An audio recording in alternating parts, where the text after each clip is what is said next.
Hello and welcome to the Irish Aesthete. Previously I was talking about the arrival of the Franciscan order in Ireland, probably sometime in the 1230s, and explaining how quickly friaries were established all over the country. One of these is in Kilconnell, County Galway. It has been proposed that because of the place's name, Kilconnell means Connell's church, there was an earlier monastic foundation here, but no evidence of that has been found. Instead, it seems that Franciscan friars established a house here around 1414 at the request of William Kelly, Lord of Iwonya, one of the oldest and largest kingdoms in the province of Connacht. He would die 6 years later. Kilconnell Friary is more elaborate than the majority of Franciscan friaries, which were always inclined towards austerity. This isn't always easy to see from what has remained.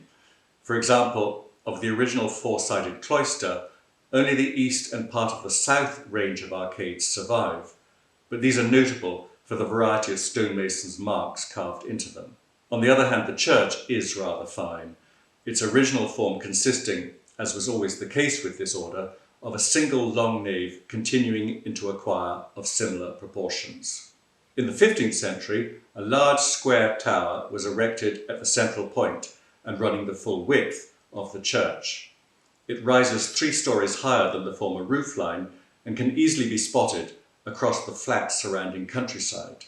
Standing directly beneath, one can see it has very handsome vaulting, and the piers supporting it sport a couple of delicate carvings of an angel and an owl. What further distinguishes Kilconnell Friary are its exceptional collection of niche tombs lining the walls of both the nave and the chancel. One of them is in the flamboyant Gothic style, and it can be found on the north wall of the choir, and it's associated with the O'Daly family.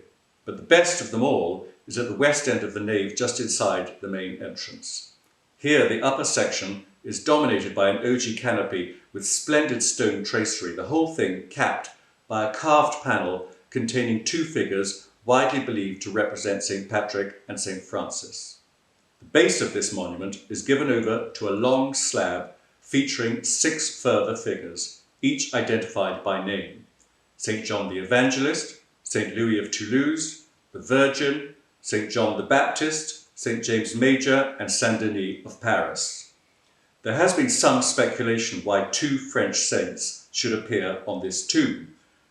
Perhaps the explanation lies with the family responsible for its creation. Unfortunately, it's unknown who they might have been.